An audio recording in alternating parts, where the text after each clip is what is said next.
Tariff ചുമത്തിയും പിന്നീട് ഭീഷണിപ്പെടുത്തിയും America മുൻപോട്ട് പോകുമ്പോൾ ഡൊണാൾഡ് ട്രംപിന്റെ ഫോൺ കോൾ പോലും എടുക്കാതെ പുല്ലുവില കൽപ്പിച്ച് മോദിയും നീങ്ങുകയാണ്. ഈ ഒരു സാഹചര്യത്തിലാണ് ഇപ്പോൾ റഷ്യ ഉക്രൈൻ യുദ്ധത്തിന്റെ കുറ്റം ഇന്ത്യയുടെ തലയ്ക്ക് വെച്ചു കെട്ടിക്കൊണ്ട് അമേരിക്കയുടെ പുതിയ നീക്കം നടക്കുന്നത്. വൈറ്റ് ഹൗസ് വ്യാപാരോപദേഷ്ടാവ് പീറ്റർ നവാരോ പറയുന്നത് ഇപ്പോൾ ഈ യുദ്ധം നീണ്ടുപോകുന്നതിന് പിന്നിൽ ഇന്ത്യയാണ്.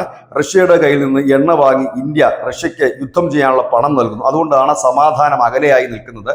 ഉക്രൈൻ റഷ്യ യുദ്ധത്തിന്റെ സമാധാനത്തിന്റെ പാത ന്യൂഡൽഹി വഴിയാണ്. പക്ഷെ ന്യൂഡൽഹി അതിന് ആകാത്തത് കൊണ്ടാണ് യുദ്ധം നീണ്ടു പോകുന്നത്. ഒപ്പം തന്നെ മോദി യുദ്ധമായിട്ടാണ് ഇതിനെ വിശേഷിപ്പിച്ചത് നവാരോ. സമാധാനത്തിന്റെ പാതയിലേക്ക് പോകാൻ ഈ ഇരു രാജ്യങ്ങളെ സമ്മതിക്കാത്തത് ഇന്ത്യയാണെന്നും റഷ്യയ്ക്ക് പിന്തുണ നൽകിക്കൊണ്ട് റഷ്യ യുദ്ധത്തിൽ സജീവമാക്കി നിർത്തുന്ന ഇന്ത്യയാണെന്നും കൂടി നവേരോ പറയുന്ന മറ്റൊരു കാര്യം, മോദിയുടെ യുദ്ധ ഫണ്ടിനാണ് ഈ അമേരിക്കയിലുള്ള വ്യാപാരികളും മറ്റുമൊക്കെ ഇന്ത്യയുടെ സാധനം വാങ്ങിക്കൊണ്ട് നൽകുന്നത്.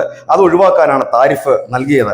ഇന്ത്യക്കാർ വളരെ അഹങ്കാരികളാണ്. അവർ പറയുന്നത് ഞങ്ങൾക്ക് ഇഷ്ടമുള്ളവരുടെ കയ്യിൽ നിന്ന് ഞങ്ങൾ എണ്ണ വാങ്ങുമെന്നാണ്. ഇതിൻ്റെയൊക്കെ പശ്ചാത്തലത്തിലാണ് ഞങ്ങൾ താരിഫ് പ്രഖ്യാപിച്ചത്. ഏതായാലും റഷ്യയിൽ നിന്ന് എണ്ണ വാങ്ങുന്നത് കുറച്ചാൽ ഞങ്ങൾ താരിഫ് കുറയ്ക്കുന്നതിനെ കുറിച്ച് ആലോചിക്കുമെന്നൊക്കെയാണ് ഈ അമേരിക്കയുടെ നവേരോ പറയുന്നത്.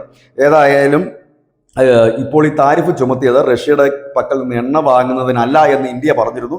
പല കാരണങ്ങൾ അതിനുണ്ട് എന്ന് പറഞ്ഞിരുന്നു. ഇപ്പോൾ അമേരിക്ക ഒന്നൊന്നായി വെളിപ്പെടുത്തിക്കൊണ്ടിരിക്കുന്നു എന്ന് നമുക്ക് ലഭ്യമായ വാർത്തകൾ അനുസരിച്ചിട്ട് അതിൽ അമേരിക്ക പറയുന്നൊരു പ്രധാനപ്പെട്ട കാര്യം, ഈ വ്യാപാര കരാർ ചർച്ച നീട്ടിക്കൊണ്ടുപോയതാണ് ട്രംപിന് ഇപ്പോൾ കലിപ്പ് മൂക്കാൻ കാരണം.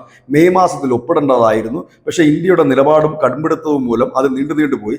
അത് വലിയൊരു ക്ഷീണം അമേരിക്കയ്ക്ക് നൽകി. അതുകൊണ്ട് തന്നെ അതൊരു കാരണമാണ്. മറ്റൊന്ന്, ഇന്ത്യ പാക് സംഘർഷം നിർത്തിയത് ട്രംപ് ആണെന്നും നോബൽ പ്രൈസിന് ട്രംപ് അർഹനാണെന്നും മോദി പറഞ്ഞില്ല എന്ന് മാത്രമല്ല, ഈ സംഘർഷത്തിന് ഒരു രാജ്യവും ഇടപെട്ടിട്ടില്ല എന്നും ട്രംപ് നരേന്ദ്രമോദിയുമായി സംസാരിച്ചിട്ടില്ലെന്നും ഇന്ത്യ ക്ലിയറായി തന്നെ പറയുന്നു.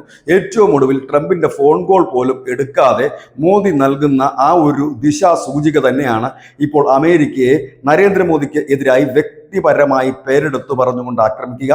ഇന്ത്യക്കാർ അഹങ്കാരികളാണ് എന്ന് പറഞ്ഞുകൊണ്ട് ആക്രമിക്കുന്ന രീതിയിലേക്ക് മാറുന്നു.